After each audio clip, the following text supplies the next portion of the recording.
இன்றைக்கி பெண்கள் ரொம்பவே சக்ஸஸ்ஃபுல்லாக இருக்காங்க, இண்டிபெண்ட்டாக இருக்காங்க, தைரியமாக நிறைய முடிவுகளை எடுக்கிறாங்க. இதெல்லாம் ஒரு பக்கம் இருக்க, இன்றைக்கி கூட இவ்வளோ டெவலப் ஆகிட்டாங்க அப்படின்னு சொல்லும் போது கூட இமோஷ்னலாக நிறைய தவறான டிசிஷன்ஸ் எடுக்கிறதும், தவறான ஒரு டாக்ஸிக் ரிலேஷன்ஷிப்பில் போகிறதும் சாதாரணமாக நம்ம பார்க்குறோம். இது யாரோட தப்புன்னு நம்மளால் சொல்லவே முடியாது. ஒரு பக்கம் டாக்ஸிக் ரிலேஷன்ஷிப்ஸ் அப்படின்றதில் பல வகை இருந்தாலும் இன்றைக்கி இருக்கக்கூடிய சில பெண்கள் தெரிஞ்சே ஏற்கனவே திருமணமான ஒரு ஆணை லவ் பண்ணுறது, அவங்களோட ஒரு ரிலேஷன்ஷிப்பில் இருக்கிறது அப்படின்றது கொஞ்சம் நார்மலைஸ் ஆகிட்டே தான் வருது. ஏன் அப்படின்னா, ஃபஸ்ட்டெல்லாம் ஒரு ஆண் ஏற்கனவே திருமணம் ஆயிருந்தால் இன்னொரு பெண்ணை தனக்கு திருமணம் ஆனதை மறைச்சி தான், அவங்கள ஏமாற்றி தான் அவங்கள லவ் பண்ண வைக்க முடியும். ஆனால் இன்றைக்கி அப்படி இல்லை. அந்த ஆண் உண்மையிலேயே எனக்கு ஏற்கனவே கல்யாணம் ஆகிடுச்சு அப்படின்னு சொன்னால் கூட பெண்கள் லவ் பண்ணுறாங்க, அவங்க மேலே எமோஷன்ஸ் அவங்களுக்கு டெவலப் ஆகுது. கொஞ்சம் கொஞ்சமாக ஜாலியாக ஃப்ரெண்டுன்னு பேச ஆரம்பித்து ஏதோ ஒரு பாயிண்டில் அந்த ரிலேஷன்ஷிப் அடுத்த லெவலுக்கு போயிடுது. இன்றைக்கி ஒரு திருமணமான ஒருத்தரை லவ் பண்ணுறதுனால என்னென்ன பிரச்சனைகள் இருக்குது, அதனுடைய ரியாலிட்டி என்ன அப்படின்றது தான் இந்த வீடியோவில் நான் பேச போகிறேன்.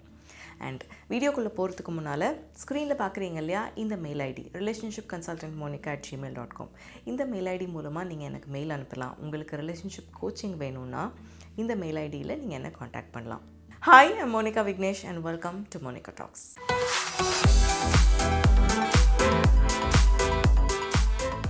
உங்கள் கேரக்டரை ஜட்ஜ் பண்ணுறதோ இல்லைனா உங்களை ப்ளேம் பண்ணுறதோ இந்த வீடியோனுடைய நோக்கம் இல்லை. ஆரம்பத்தில் சும்மா விளையாட்டாக பேச ஆரம்பித்து ஏதோ ஒரு பாயிண்டில் உங்களுக்கே தெரியாமல் கூட அவங்க மேலே ஒரு எமோஷன்ஸ் நீங்கள் டெவலப் பண்ணியிருக்கலாம். அதுவே காதலாக மாதிரி ஒரு ரிலேஷன்ஷிப்பாக இருக்கலாம். பல பேர் கொஞ்ச நாள் கழித்து இது ரொம்ப சீரியஸ் ஆன பிறகு தான் ரியலைஸ் பண்ணுறாங்க, ஐயோ இந்த மாதிரி ஒரு தப்பான ரிலேஷன்ஷிப்பில் இருக்குமே அப்படின்னு. அது மட்டும் இல்லை, ஆரம்பத்தில் எல்லாமே நல்லா இருக்கிற மாதிரி இருக்கிற ரிலேஷன்ஷிப் தான் கொஞ்சம் நாள் போக போக, கொஞ்சம் மாதம் போக போக அதில் ப்ராக்டிக்கலாக நிறைய பிரச்சனைகள் இருக்குது அப்படின்றதும், அதில் உண்மையிலேயே சந்தோஷமும் நிம்மதியும் இல்லை அப்படின்றதும் ரியலைஸ் பண்ணுறதுக்கு கொஞ்சம் டைம் ஆகுது. அந்த மாதிரி நிறைய பேர் நான் தப்பு பண்ணிட்டேன் அப்படின்னு ரியலைஸ் பண்ணும்போது அது இட்ஸ் டூ லேட். பட் இந்த மாதிரி ஒரு விஷயத்தில் இட்ஸ் நெவர் டூ லேட். தப்பு எல்லாருமே தான் பண்ணுறாங்க. ஆனால் தப்புன்னு தெரிஞ்ச உடனே எவ்வளோ சீக்கிரம் அதை திருத்திக்கிட்டு நம்மளை சரி பண்ணிக்கிறோமோ, தவறான விஷயங்கள்லேருந்து வெளியே வரோமோ, அதுதான் ரொம்ப முக்கியம். ஸோ அந்த மாதிரி ஒரு விஷயத்தில் நீங்கள் இருக்கீங்க அப்படின்னா உங்களை எம்பவர் பண்ணுறதுக்கும் சரியான ஒரு தீர்மானம் எடுக்கிறதுக்கும் இந்த வீடியோ ஹெல்ப் பண்ணும் அப்படின்னு நான் நம்புகிறேன். அது மட்டும் இல்லை, இந்த மாதிரி ஒரு எக்ஸ்ட்ரா மேரிட்டல் ரிலேஷன்ஷிப்பில் இருந்துக்கிட்டு ஒரு சைட் சிக்காக இருக்கிறதுல நிறைய பிரச்சனைகள் இருக்குது. த ஃபேக்ட்ஸ் அண்ட் மித்ஸ், இதோடைய ரியாலிட்டி அப்படின்னு ஒன்று இருக்குது. அதை பற்றி தான் இன்றைக்கி இந்த வீடியோவில் பேச போகிறோம். ஏற்கனவே திருமணமான ஒருத்தரை லவ் பண்ணுறது அப்படின்றது முழுக்க முழுக்க உங்களுடைய தப்பு அப்படின்னு நான் சொல்லலை. நிச்சயமாக இந்த மாதிரி ஒரு தவறு நடக்குதுன்னா அதில் ரொம்ப பெரிய பங்கு அந்த ஆணுடையது. ஏன்னா அந்த ஆணுக்கு தான் ஒரு பெரிய ரெஸ்பான்சிபிலிட்டி இருக்குது. அவங்களுக்கு ஆல்ரெடி ஒரு மேரேஜ், ஒரு ஃபேமிலி இருக்குன்னும் போது அவங்க அதை பற்றி கன்சிடர் பண்ணியிருக்கணுன்றது உண்மை தான். ஆனால் இன்றைக்கி சில பெண்கள் கிட்ட போய் நம்ம கேட்கும் போது என்னென்ன காரணங்கள் சொல்கிறாங்க, ஏன் இந்த மாதிரி இருக்கீங்க அப்படின்னு கேட்டால், இல்லை ஏன் இதுலேருந்து வெளியே வரமாட்டேங்கிறீங்கன்னு கேட்டால் அதுக்கு அவங்க சைடில் நிறைய காரணம் சொல்கிறாங்க. ஒரு எக்ஸ்ட்ரா மேரிட்டல் ரிலேஷன்ஷிப் அப்படின்றதுல 3 பேர் இன்வால்வ் ஆயிருந்தாலும் இன்றைக்கி இந்த வீடியோவில் சம்மந்தப்பட்ட அந்த பெண், ஒரு திருமணமான ஒருத்தரை லவ் பண்ணுற அந்த பெண், அதை பற்றின ஒரு வீடியோ அப்படின்றதுனால தான் நான் இதை பற்றி மட்டும் இன்றைக்கி பேசுகிறேன். பட் இந்த மாதிரி ஒரு எக்ஸ்ட்ரா மேரிட்டல் ரிலேஷன்ஷிப்பில் கண்டிப்பாக பாதிக்கப்படுற அந்த மனைவி, இல்லைனா இதில் ஈக்குவலி ரெஸ்பான்சிபிளாக இருக்கக்கூடிய அந்த ஆண், இவங்களை பற்றி எல்லாமும் நம்ம பேச போகிறோம் ஃப்யூச்சரில் வேறு வீடியோஸில். பட் இன்றைக்கி அந்த அதர் உமன், அந்த பெண்ணை பற்றி மட்டும்தான் நம்ம பேசுகிறோம். ஏன் அப்படின்னு கேட்கும்போது ரொம்ப காமனாக சொல்கிற ஒரு விஷயம் என்னென்னா, இல்லைங்க அவர் தான் சொன்னார், வேறு வழி இல்லாமல் கடமைக்காக தான் நான் இந்த மேரேஜில் இருக்கேன், என் பசங்களுக்காக தான் நாங்கள் ஒரே வீட்டில் இருக்கோம், எனக்கும் என் ஒய்ஃப்க்கும் நடுவில் எந்த விதமான லவ்வோ இல்லை எந்த விதமான கனெக்ஷனோ இல்லை, இன்ஃபேக்ட் நாங்கள் ஃபிசிக்கலாக கூட இன்டிமேட்டாக இருக்கிறது இல்லை, நாங்கள் ஒரே வீட்டில் கணவன் மனைவி மாதிரி இந்த உலகத்துக்காக வாழ்ந்துட்டுருக்கோம் அப்படின்னு சொல்கிறாங்கன்னு தான் சொல்லுவாங்க. கண்டிப்பாக அப்படி தாங்க சொல்லுவாங்க.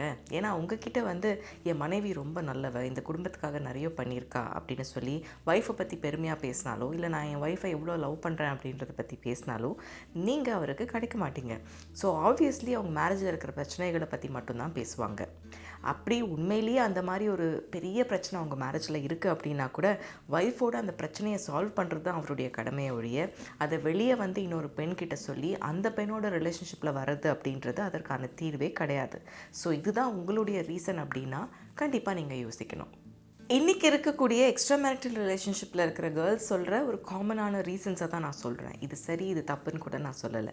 இந்த மாதிரி ரீசன்ஸ்னால நீங்கள் கன்வின்ஸ் ஆகி இந்த மாதிரி ஒரு ரிலேஷன்ஷிப்பில் இருக்கீங்க அப்படின்னா இதுக்கு வேறு ஒரு பாயிண்ட் ஆஃப் வியூ இருக்குது அப்படின்றத மட்டும்தான் ஒரு ஃப்ரெண்டாக நான் உங்களுக்கு சொல்கிறேன்.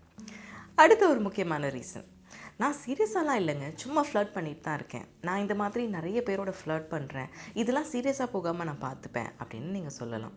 பட் நிச்சயமாக அந்த மாதிரி ஒரு ஃப்ளர்ட்டிங்னு ஆரம்பிக்கிறது பல பேருடைய லைஃப்பில் வந்து ரொம்ப அவங்களுக்கே தெரியாமல் அவங்க சீரியஸாக கமிட் ஆகி லவ் பண்ணலாம் ஆரம்பிச்சிருக்காங்க. இதனால் அவங்களுடைய பர்சனல் லைஃப்பும் பாதிக்கப்பட்டு இன்னொரு மேரேஜும் பாதிக்கப்பட்டு இதனால் கான்சிக்வன்சஸ் ரொம்ப பெருசாக இருந்திருக்கு. ஸோ ஏற்கனவே திருமணமான ஒருத்தரோட சும்மா ஃப்ளர்ட் பண்ணுறீங்க அப்படின்னாலும் அதை பற்றி நீங்கள் யோசிக்கணும், ஏன்னா அது ரொம்ப டேஞ்சரஸான ஒரு விஷயம். அடுத்தது, நானாக போய் இந்த மாதிரி ஏற்கனவே கல்யாணம் ஆன ஒருத்தங்களை தேடி போய் அவங்கள மயக்கி அவங்க கூட ரிலேஷன்ஷிப்பில் இருக்கணும்னு முயற்சி பண்ணலைங்க. அவங்களா ஃப்ரெண்டாக பேசிகிட்டு இருக்கும்போது மேரேஜில் பிரச்சனை அப்படின்னு வந்து என்கிட்ட புலம்புனாங்க. அப்படி புலம்பி அவங்களுக்கு என்கிட்ட ஆறுதல் தேவைப்பட்டுச்சு. அப்படி அவங்களா வந்ததுனால தான் இது வந்து இப்படி ஒரு ரிலேஷன்ஷிப்பாக மாறிடுச்சு. நானாக போய் அவங்கள மயக்கி அவங்க ஃபேமிலியை கெடுக்கலையே அப்படின்னு சொல்லலாம். இன்னொரு பக்கம், அவங்க ஒய்ஃப் சரியாக இருந்தால் இவங்க ஏங்க என்கிட்ட வரப்போகிறாங்க அப்படின்றது கூட உங்களுடைய ஒரு வாதமாக இருக்கலாம். அவங்க ஒய்ஃப் சரியில்லை அப்படின்றது உங்களுக்கு எப்படி தெரியும்? திருமணமாகி பல வருஷங்கள் அவங்க கூட வாழ்ந்துட்டு வெளியே வந்து ஒய்ஃபை பற்றியே தப்பாக சொல்கிற ஒருத்தரை நீங்கள் எப்படி நம்புறீங்க? அதே மாதிரி கண்டிப்பாக நீங்கள் போய் அந்த மாதிரி ஒருத்தரை செட்யூஸ் பண்ணியிருக்க மாட்டீங்க தான்.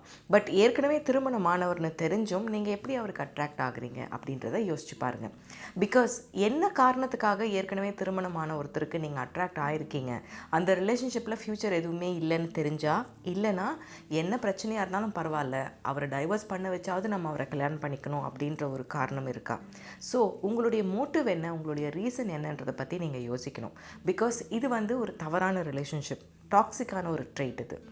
அப்படி என்ன ரீசன்னு கண்டுபிடிச்சி அதிலேருந்து நீங்கள் ஹீல் ஆகி வர வேண்டியது ரொம்ப முக்கியம். அப்படி இல்லைனா இந்த ரிலேஷன்ஷிப் பிரேக்கப் ஆனால் கூட திரும்பவும் நீங்கள் வேறு ஒரு திருமணமான நபரோட ஒரு ரிலேஷன்ஷிப்பில் போகிறதுக்கு சான்ஸ் இருக்குது.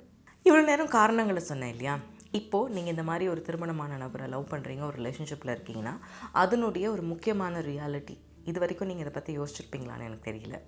திருமணமானால் ஏற்கனவே ஒரு பெண் வந்து லைஃப் ஸ்பாயில் ஆகுது, அந்த பெண் வந்து அஃபெக்ட் ஆகுறாங்கன்றது ஒரு பக்கம். அவங்களுக்கு குழந்தைங்க இருந்தால் அந்த குழந்தைங்களும் இதனால் அஃபெக்ட் ஆகுறாங்க.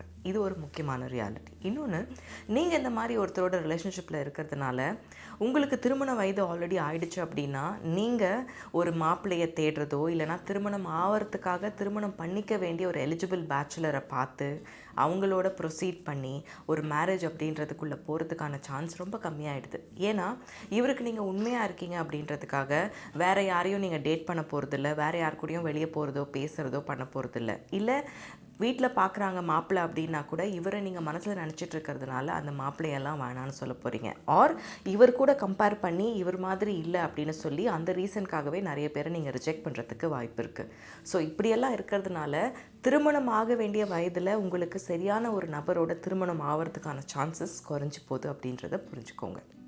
அவர் தாங்க என்னோடய சோல்மேட். நாங்கள் வந்து மேட் ஃபார் ஈச் அதர் கப்பலாக இருந்திருப்போம். கல்யாணம் ஆகிறதுக்கு முன்னால் மட்டும் நாங்கள் மீட் பண்ணி லவ் பண்ணியிருந்தோன்னா இத்தனை நேரம் நாங்கள் கல்யாணம் பண்ணி அவ்வளோ சந்தோஷமாக இருந்திருப்போம் அப்படின்னு நீங்கள் நினைக்கிறீங்களா? மேபி அதுக்கு வாய்ப்பு இருக்குது. அப்படி இல்லைன்னா இத்தனை நேரம் நீங்கள் அவரை கல்யாணம் பண்ணிக்கிட்டு வீட்டில் அவர் வந்து எந்த விதமான அட்டென்ஷனும் லவ்வும் கொடுக்காம ஒரு ஒய்ஃப் இருக்காங்க இல்லையா, அந்த ஒய்ஃபோட நீங்கள் இருந்திருப்பீங்க, உங்கள் இடத்துல வேறு ஒரு பொண்ணு இருந்திருப்பாங்க. அதுக்கும் வாய்ப்பு இருக்குது. கடைசியாக ஒரே ஒரு விஷயம் சொல்கிறேன்.